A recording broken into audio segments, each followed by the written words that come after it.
Muy bien, vamos entonces a meditar en esta parábola. Y hace 8 días el doctor Alejandro nos enseñaba sobre la parábola del rico necio, ¿verdad?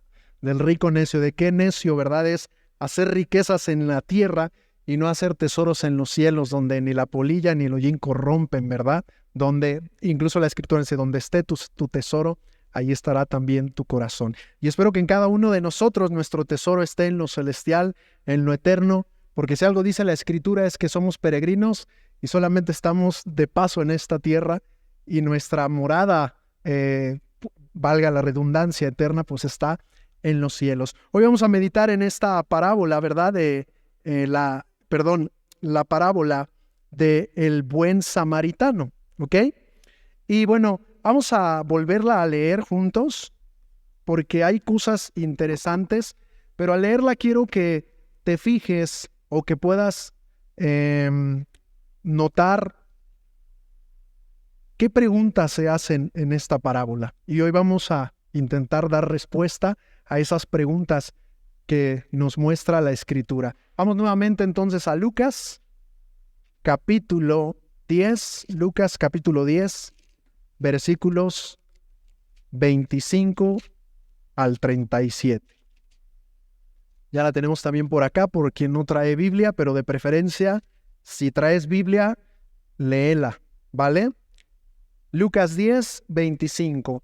Y he aquí un intérprete de la ley se levantó y le dijo, para probarle, Maestro, ¿haciendo qué cosa heredaré la vida eterna? Él le dijo, ¿qué está escrito en la ley? ¿Cómo lees?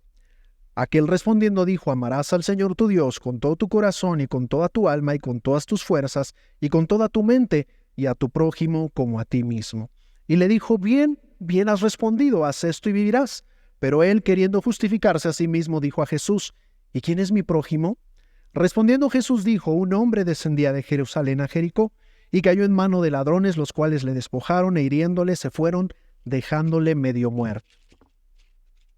Aconteció que descendió un sacerdote por aquel camino y viéndole pasó de largo. Asimismo un levita llegando cerca de aquel lugar y viéndole pasó de largo. Pero un samaritano que iba de camino vino cerca de él y viéndole fue movido a misericordia. Y acercándose vendó sus heridas, echándole aceite y vino, y poniéndole en su cabalgadura lo llevó al mesón y cuidó de él. Al otro día al partir, sacó 2 denarios y los dio al mesonero y le dijo, cuídamele y todo lo que gastes de más yo te lo pagaré cuando regrese. ¿Quién pues de estos 3 te parece que fue el prójimo del que cayó en manos de ladrones? Él dijo, el que usó de misericordia con él. Entonces Jesús le dijo, ve y haz tú lo mismo. Ok, ¿cuántas preguntas pudiste notar en esta parábola? ¿Cuántas preguntas se hacen? ¿Ninguna? ¿Cuántas preguntas notaste? ¿Qué está escrito? ¿Cuántas preguntas? A ver. 5. Dice, ¿qué está escrito en la ley? Como lees, esta podemos tomarla como una porque al final está lanzando la pregunta. ¿Haciendo qué cosa heredaré la vida eterna? Es una. ¿Qué está escrito en la ley? Como lees, es la segunda. Son 2 en una, ¿verdad? Después dice, ¿y quién es mi prójimo? 3. Y la cuarta dice, ¿quién pues de estos 3 parece que fue el prójimo del que cayó en manos de los ladrones? Entonces notamos 4 preguntas, pero curiosamente 2 preguntas son hechas por el intérprete, que es un escriba, y las otras 2 son una contrapregunta de parte de Jesús. Si te das cuenta, o sea, son 4 preguntas. Vemos un hombre que conoce la ley porque un intérprete de la ley era lo mismo que un escriba, lo mismo que un copista o algo que se llamaba un amanuense, que relataba o escribía, ¿verdad? Muchas veces se le dictaba y él escribía. Y cuando tú notas en la Escritura en el Antiguo Testamento, por ejemplo, cuando los profetas hablaban o estaban dictando la profecía, había un amanuense, había un escriba o un copista, ¿sale? Es lo mismo. Ahora el escriba tenía una particularidad, era un intérprete de la ley. Si alguien se sabía la ley, ¿quién crees que era? El escriba. El fariseo la enseñaba era muy letrado, la comprendía y la enseñaba, pero el escriba era el que la copiaba y la interpretaba y agregaba comentarios muchas veces. Entonces, este hombre no era cualquier hombre, era un intérprete de la ley, era un conocedor. Pero vemos que cuando se acerca a Jesús, lo primero que hace es lanzarle una pregunta, pero tiene una intención: probarlo. Recuerden que cuando Jesús estuvo en su ministerio, fariseos, escribas y uno que otro saduceo se acercaban para tentarle. Le hacían preguntas no con la intención de querer aprender o de entender quién era, sino vamos a ver en dónde lo hacemos tropezar y en dónde cae, en dónde lo cachamos, que es un farsante, un blasfemo y un mentiroso. ¿Ok? Entonces vemos este intérprete de la ley y vamos a ver qué es lo que sucede. Pero antes, ¿qué te parece si hacemos una oración? ¿Sale? Señor, te quiero dar muchas gracias esta mañana. Gracias por la oportunidad que nos das de estar en este lugar. Gracias, Padre, porque pudimos cantar a tu nombre, bendecirte. Siempre lo he dicho y no me cansaré, que somos privilegiados porque en otros tiempos no cualquiera se podría acercar a ti, Señor. Sin embargo, desde que Cristo muere y ese velo se rasga, demostrando que tenemos libre acceso al Padre para hallar misericordia y oportuno socorro. Pero también eso nos da la posibilidad y la oportunidad de poderte bendecir, de poderte cantar. Y gracias por ese privilegio. Pero no solo eso, gracias porque también nos das palabra, una palabra que nutre y que alimenta nuestras almas, Señor. Sabes cuánto lo necesitamos, pero hoy te pido, Padre, que esta palabra no solamente quede en la mente, sino que baje al corazón y lo llevemos a la práctica. Haz que tu palabra sea viva y real en nosotros. Espíritu de Dios, toma mi ser, toma mi vida y ayúdame a hablar aquello que es necesario para nuestra edificación y transformación. No lo que yo quiera, sino lo que es necesario. Y permite que cada uno de nosotros, Padre, seamos vasos de honra, que reflejemos y anunciemos y pongamos en práctica lo que nos enseñas cada día. En el nombre de Jesús te doy muchas gracias. Amén y amén. Muy bien, entonces vemos que la primera pregunta, ¿verdad?, es de alguien que conoce la ley, alguien que es bueno en la ley, que conoce el Antiguo Testamento, porque para este entonces déjame decirte que no tenían el Nuevo Testamento, solamente tenían algo que le llamaban la Torá y la Tanaj. La Torá pues, es el Pentateuco, los 5 libros de la ley, y la Tanaj pues son la ley, los profetas, salmos, proverbios. Ok, todo bien. Entonces la Tanaj es el Antiguo Testamento completo y la Torá son los 5 libros de la ley. Pero el escriba creía tanto en la ley como en los profetas. Esa era la particularidad porque un saduceo solamente creía en ¿qué? ¿Ya se les olvidó? En la Torá o en el Pentateuco, en los 5 libros de la ley. Sale para que cuando leas los evangelios sepas distinguir a quién se enfrentaba Jesús, ¿verdad? De repente era el saduceo, de repente era el fariseo, eran los escribas y otros grupos, ¿verdad? Que también, a los que también Jesús se enfrentaba. De hecho, si tú lees en Hechos, cuando Pablo está en medio de un tumulto y le quieren quitar la vida y están haciéndole mucho daño, él le dice, porque creo en la resurrección de los muertos se me acusa. Entonces crea un conflicto entre saduceos y fariseos y así se libra. Abusado Pablo, ¿verdad? Pero bueno, vamos entonces a seguir con nuestro tema. La primera pregunta que le hace entonces este conocedor de la ley es decirle, ¿haciendo qué cosa heredaré la vida eterna? ¿Ok? Entonces lanza la pregunta para tentarle, para probarle, pero Jesús, que es bien astuto, en lugar de darle una respuesta de Jesús, deberíamos de aprender, ¿verdad? Porque a veces nos preguntan y tú quieres darle toda la respuesta así para que vea que sí sabes, cuando lo que debes de hacer es decirle, a ver, ponte a pensar tú. Y lo que hace Jesús es decirle, ¿qué está escrito en la ley? ¿Cómo sabes? O sea, ¿cómo tú lees? O sea, le dice al intérprete, bueno, más bien tú dime, porque si alguien conoce la ley eres tú dame respuesta, dime de qué forma heredarás la vida eterna. Y el mismo escriba o el mismo intérprete le responde, amarás al Señor tu Dios con todo tu corazón, con toda tu alma y con todas tus fuerzas y con toda tu mente y a tu prójimo como a ti mismo. Fíjate qué conocedor era porque recita Deuteronomio capítulo 6, versículo 5. Y si no me crees, vamos a él. Vamos a ver si le recitó ese o no. Deuteronomio capítulo 6, versículo 5, sin que pierdas Lucas. Deuteronomio, capítulo 6, versículo 5. ¿Ya estamos ahí? ¿No? ¿Qué dice ahí? Y amarás a Jehová tu Dios de todo tu corazón y de toda tu alma y con todas tus fuerzas. Y estas palabras que yo te mando estarán sobre tu corazón y las repetirás a tus hijos y hablarás de ellas estando en tu casa y andando por el camino y al acostarte y cuando te levantes. Pero si te das cuenta cómo el intérprete que conoce la ley le dice Deuteronomio 6:5. Bueno, no le dijo así, ¿verdad? Pero le dijo, amando al Señor tu Dios con todo tu corazón, con toda tu mente y con todas tus fuerzas. ¿Saben por qué le decía con todas sus fuerzas? En el original eso alude a con todos tus recursos, con todo lo que tienes. Y de esa manera estaba involucrando espíritu, alma y cuerpo. Se me vas a amar con todo lo que tú eres. Y este escriba, este intérprete, bien lo sabía y le da la respuesta a Jesús. Ah, pues tan fácil, Jesús. Como dice la ley, amarás a Dios y a tu prójimo como a ti mismo. Entonces viene la respuesta de Jesús en el versículo 28. ¿Y qué le dice Jesús? Bien has respondido, haz esto y vivirás. ¿Cuál era la pregunta del escriba, del intérprete? Maestro, ¿de qué manera voy a heredar la vida eterna? Y Jesús, ¿verdad?, le hace una contrapregunta y le dice, ¿qué dice la ley? Pues que ame a Dios con todo lo que soy y a mi prójimo como a mí mismo. Jesús le dice, entonces, ¿para qué me preguntas?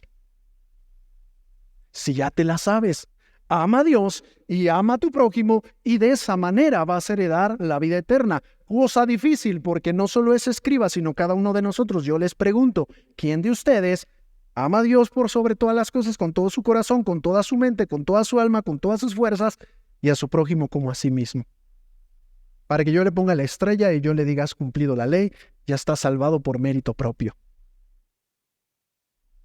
Él sabía que no estaba cumpliendo, pero tan astuto, ¿verdad? Era, y dice, aquí voy a atrapar a Jesús, aquí lo voy a cachar, aquí le voy a voltear las cosas. Le pregunta, pero queriendo, fíjense lo que dice en el 29, pero él queriendo justificarse a sí mismo, ¿qué le preguntó? Dijo a Jesús, ¿y quién es mi prójimo? ¿Quién era el prójimo? ¿O qué es el prójimo? Les pregunto a ustedes. El más cercano, el más próximo. Déjenme decirles la definición, o bueno, en el original de hebreo, porque prójimo aparece en el Antiguo Testamento y también en el Nuevo, y prójimo en el Antiguo Testamento viene del hebreo reyá, que quiere decir asociado, amigo, cercano, compañero, jornalero, vecino. Es decir, el más próximo, el más cercano, ese es tu prójimo. Y del griego que se usa en esta porción escritural es plesión, que quiere decir cercano, vecino, compañero, paisano, amigo, alguien que está junto. Ahora, tiene una razón del por qué este hombre le decía a Jesús, ¿quién es mi prójimo? No sé si tú lo sepas, pero para los judíos, para los hebreos, para los israelitas, también ahorita, para muchos, el prójimo solamente es aquel que es de su misma descendencia, aquel que es hebreo, que es judío, que es de sus compatriotas. Esos son los prójimos. Al gentil nos consideran como cerdos, dicen los goyim. Entonces este hombre tiene una razón de ser y le dice, bueno, entonces dime quién es mi prójimo. Porque dentro de su mente él dice, yo sé que tengo que amar a mis compatriotas, yo sé que tengo que amar a los judíos, yo sé que tengo que amar a los israelitas, a los hebreos. Así que explícame quién es mi prójimo, porque lo que yo estoy viendo en ti, Jesús, es que estás recibiendo incluso a personas que no son judías. Y entonces Jesús, ¿verdad?, para darle una respuesta o para hacerlo pensar, le narra una parábola. Y es aquí donde vamos a ir viendo poco a poco todo lo que Jesús hace en este texto, porque tal vez el escriba dijo, ya lo atrapé. Ya no me va a saber qué responder, porque él bien sabe que para nosotros el prójimo es el compatriota. Que de ninguna manera vamos a aceptar a alguien que no sea judío, que no sea hebreo. Para ellos ese era el prójimo. Sin embargo, Jesús va a darle en esta parábola y hacerle saber, el prójimo es el que esté más cercano a ti. Sea judío o no sea judío, sea creyente o no sea creyente. Tu prójimo es cualquier persona que en un momento de necesidad esté a tu lado. El más cercano, el más próximo a ti. Porque qué padre, hermanos, de verdad, a veces amar al que te ama. Porque qué sencillo, y Jesús lo decía, qué fácil es amar al que te ama, hacer bien al que te hace bien, qué fácil es hacer bien a los tuyos y amarlos. Pero a ver, ama a un extraño. Y es lo que quería enseñarle a este intérprete de la ley, a este hombre letrado, a hacerlo pensar y decir, tú sabes mucho la ley, pero necesito que la apliques y que la vivas. Una cosa es saber, una cosa es tener la teoría y otra cosa es tener la práctica, llevarlo a cabo, vivirlo y hacerlo una realidad en nuestras vidas. Y entonces Jesús empieza a darle una parábola, ¿verdad? Contarle esta historia para que él se dé cuenta que estaba bien errado y que el prójimo no era solamente su compatriota. Y empieza a decirle, aconteció, y aquí vamos a ver a 4 actores en escena. El que estaba en necesidad, al que golpearon, al que maltrataron y al que dejan medio muerto. El otro, un sacerdote. Hermano, ¿quién era el sacerdote? El que servía en el templo. ¿Sabía la ley o no la sabía? ¿La enseñaba o no la enseñaba? ¿No era el que mediaba en el Antiguo Testamento entre el pueblo y con Dios? Y luego dice que pasa un levita. ¿Quién es un levita, hermanos? El que levita la oración, el que levita la lectura de la Biblia, el que levita al hermano. No, no es cierto. ¿Quién era un levita? Dicen por ahí un músico. ¿Qué más? ¿De dónde salieron los levitas? De ahí partimos, a ver. De la tribu de Leví. ¿Y quién era Leví? ¿De quién era hijo? Ay, pastor, ya. De Israel, de Jacob, que es el mismo personaje.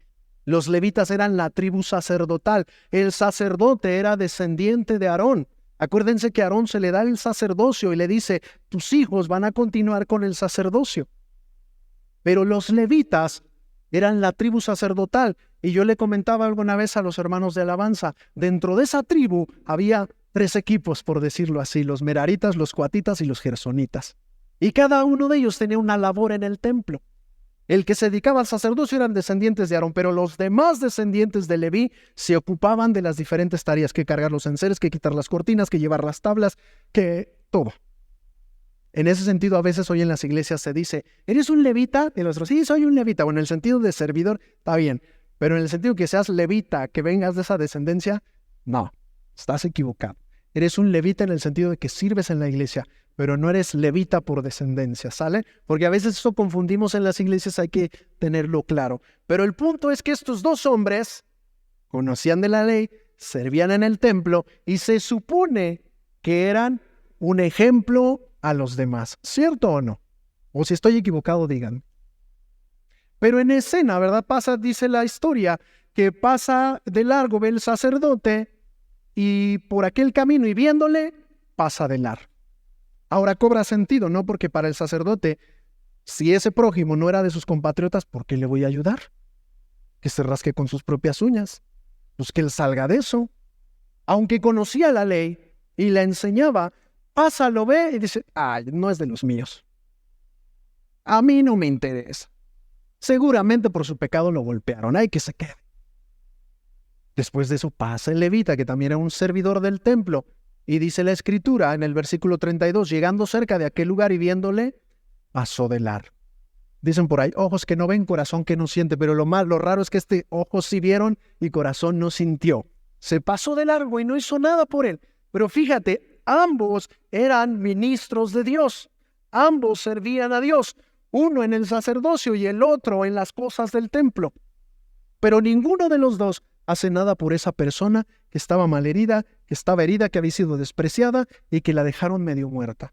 Pero entonces, dice el versículo 33, pero un samaritano que iba de camino vino cerca de él y viéndole, ¿qué pasó?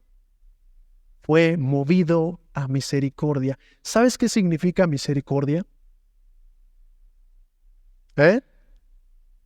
Ver la miseria de otro. Luego decimos, Señor, tú que eres misericordioso, lo que le estás diciendo, Señor, tú que ves mi miseria, ayúdame. Entonces dice que este samaritano ve al hombre y entonces es movido a ver su miseria. ¿Estaba en miseria ese hombre o no? Lo habían golpeado, lo habían herido, lo habían maltratado, le habían robado y lo habían dejado medio muerto. Y habían pasado 2 hombres que se supone amaban a Dios y pasaron de largo y no hicieron por él. Pero viene un samaritano y es movido a ver la miseria de ese hombre, y no solamente dijo pobrecito, sino que hizo algo por él. Ahora, déjame explicarte algo, porque cuando nosotros escudriñamos la Escritura, porque eso dijo Jesús, escudriñen la Escritura, empezamos a entender detalles que pasamos por alto. Y yo quiero explicarte quién era un samaritano. ¿Alguien de ustedes sabe quién era un samaritano? ¿Enemigos del pueblo de Israel? Sí, en parte. ¿Qué más era un samaritano? ¿De dónde surgen los samaritanos? ¿Por qué no los querían? ¿Por qué entre ellos se peleaban? ¿Por qué cuando Jesús ve a la mujer samaritana se acerca y la mujer dice, qué raro porque judíos y samaritanos no nos llevamos? ¿Cómo es que te acercas a mí, hasta me ofreces agua y me dices que ya no va a tener que venir al pozo a estarla sacando? Es que ustedes dicen que se adora allá y nosotros decimos que acá, y Jesús le dice, créeme mujer que la hora viene ni allá ni acá, sino que los que adoran a Dios lo van a hacer en espíritu y en verdad. Pero ¿quién eran esos samaritanos que eran tan aborrecibles a los judíos? ¿Mande? ¿Eran de Siria? ¿Quieren ver de dónde surgen los samaritanos y por qué eran tan odiados o no? A ver, vamos a Segunda de Reyes, sin que pierdan Lucas.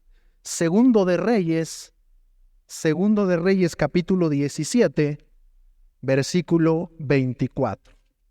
Segundo de Reyes,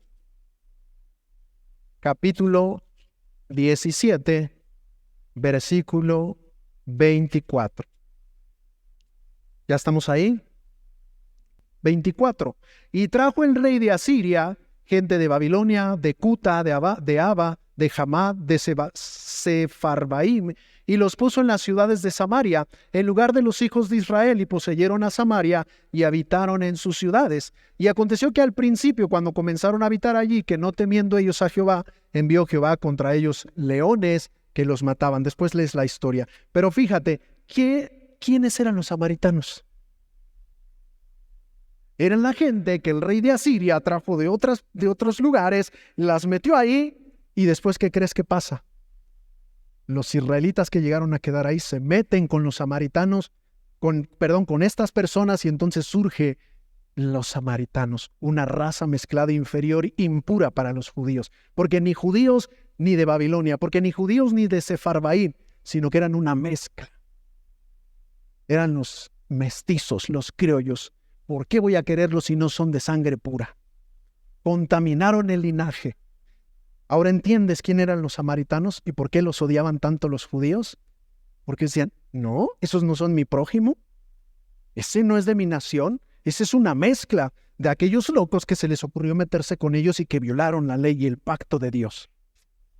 Por eso odiaban tanto a los samaritanos. Y los samaritanos, cuando tú lees esta historia, dice que adoraban a Dios a su manera, adoraban a Dios y adoraban a sus ídolos. Y eso, cuando tú llegas al Nuevo Testamento, es lo que sucede con la mujer samaritana. Por eso dice, es que ustedes dicen que allá y nosotros decimos que es acá. Todas estas gentes se adueñaron de Samaria. Era la capital del reino del norte. Es mucha historia, ¿verdad? Pero ayuda a veces a entenderlo. Entonces, los samaritanos eran una raza mezclada. Déjame leerte una fábula. Una fábula que encontré que va a ilustrar muy bien esto y con la cual quiero comenzar a cerrar. Y escúchala. Qué gran decepción tenía el joven de esta historia. Su amargura absoluta era por la forma tan inhumana en que se comportaban todas las personas. Al parecer ya a nadie le importaba a nadie. Un día, dando un paseo por el monte, vio sorprendido que una pequeña liebre le llevaba comida a un enorme tigre malherido, el cual no podía valerse por sí mismo. Le impresionó tanto ver ese hecho que regresó al día siguiente para ver si el comportamiento de la liebre era casual o habitual. Con enorme sorpresa pudo comprobar que la escena se repetía. La liebre dejaba un buen trozo de carne cerca del tigre. Pasaron los días y la escena se repitió de modo idéntico, hasta que el tigre recuperó las fuerzas y pudo buscar la comida por su propia cuenta. Admirado por la solidaridad y cooperación entre los animales, se dijo: no todo está perdido. Si los animales, que son inferiores a nosotros, son capaces de ayudarse de este modo, mucho más lo haremos las personas. Y decidió hacer la experiencia. Se tiró al suelo, simuló que estaba herido y se puso a esperar que pasara alguien y lo ayudara. Pasaron las horas, llegó la noche y nadie se acercó en su ayuda. Estuvo así durante todo el otro día. Mucho más se decepcionó que cuando comenzó a leer esta historia, con la convicción de que la humanidad no tenía el menor remedio. Sintió dentro de sí todo el desespero del hambriento, la soledad del enfermo y la tristeza del abandono. Su corazón estaba devastado, ya casi no sentía deseo de levantarse. Entonces ahí en un instante lo oyó. Con qué claridad, qué hermoso, una hermosa voz muy dentro de él le dijo: si quieres encontrar a tus semejantes, si quieres sentir que todo ha valido la pena, si quieres seguir creyendo en la humanidad, para encontrar a tus semejantes como hermanos, deja de hacerla de tigre y simplemente sé la liebre. Muchas veces somos el tigre. ¿Quién me va a ayudar? Todos ven mi necesidad y nadie hace nada. Pero cuando Jesús está hablando con este hombre, fíjate, eso fue lo que hizo. Él dijo: ¿quién es mi prójimo? Y Jesús se la volteó y le dijo: ¿quién crees que fue el más prójimo? El que hizo de misericordia. Ve y haz lo mismo. No estés esperando a que lo hagan por ti. Ve y hazlo por los demás. Porque si estás esperando que lo hagan por ti, te vas a sentir como este hombre: nadie me ayuda, nadie me quiere. Ya no sirve de nada mi vida, no vale la pena. Pero si cambias los papeles y empiezas a hacer lo que Dios te pide, tu vida va a tener sentido. Así que no se trata de quién es mi prójimo, se trata de quién soy el prójimo. ¿Qué tanto estoy dispuesto a ayudar a los demás, a velar por los demás, a ir por los perdidos, por los necesitados, y no solamente a decirles Dios te bendiga, sino decirle: voy a hacer algo por ti? ¿Cuántos de los que están aquí están en este lugar o llegaron a los pies de Cristo porque alguien tuvo la decencia y se dignó en hacer algo por tu vida? Porque alguien vio tu miseria. Eso es misericordia, ¿eh? Y Dios es movido a misericordia, y por eso Cristo viene, da su vida en la cruz, porque ve que estamos en miseria. Jesús no vino porque tú fueras bueno, porque aún estando, dice Romanos, muertos en delitos y pecados, Cristo murió por nosotros. Cristo es el ejemplo del prójimo perfecto, que no tenía necesidad de venir, que estaba bien, pero ve la miseria del ser humano y dice: voy a buscarlos. Y no solo eso, voy a remediar su miseria y voy a dar mi vida en la cruz. Y el llamado que nos hace la Escritura es imitar a Jesucristo, ¿cierto o no? Yo le imito en los milagros, Señor. Yo le imito en enseñar tu palabra. Yo le imito en todo menos en ir a los perdidos. Entonces no digas que lo imitas. Yo le imito en todo lo que está padre, pero en lo que me incomoda no quiero imitarlo. Entonces no está siendo un buen prójimo. Porque este que conocía la ley, Jesús lo lleva a reflexionar y dice: sabes mucho, papá, y me das las respuestas correctas, pero se te olvida la práctica. Porque sabes que tienes que amar a Dios y a tu prójimo, pero no lo estás haciendo. Sin embargo, ese samaritano que no sabe de la ley fue movido y actuó conforme a la ley.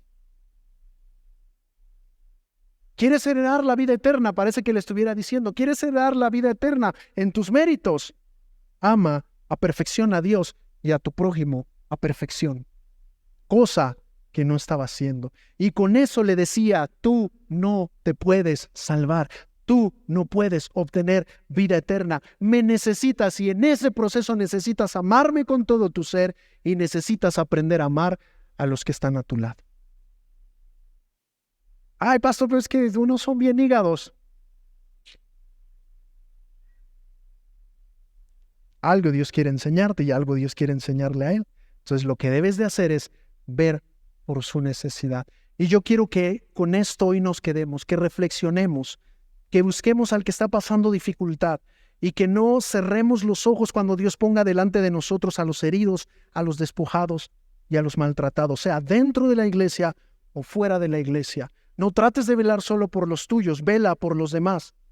Hay una frase que apenas escuché y me gustó mucho: cuando Dios aumente tus ingresos, no aumentes tu estilo de vida, aumenta tu generosidad para con los demás, porque eso es amar al prójimo. Así que yo te invito a que ahí en tu lugar cierres los ojos y te preguntes: ¿Qué tan prójimo he sido con los demás? ¿Qué tanto he visto la miseria de los demás y he sido movido a hacer algo? ¿Qué tan dispuesto he estado a ser los brazos a través de los cuales Dios muestre el amor eterno que tiene esas personas perdidas? Y también ahí pregúntate, ¿qué tan dispuesto, Señor, he estado a ir a los perdidos? Señor, quiero darte gracias esta mañana.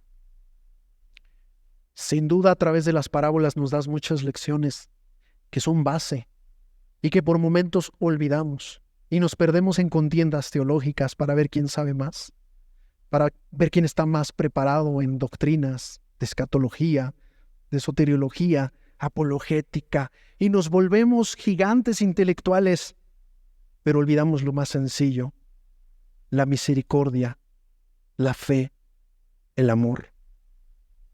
Tal vez, Padre, hemos visto a alguien herido a nuestro lado y no hemos hecho nada por él. Tal vez incluso nuestro hermano en Cristo está pasando dificultad y no le hemos buscado. Cambie eso en nuestro corazón. De nada nos sirve, Padre, ser como ese sacerdote y ese levita que te servían, que incluso ministraban y enseñaban la palabra, pero habían olvidado ser el prójimo de los otros.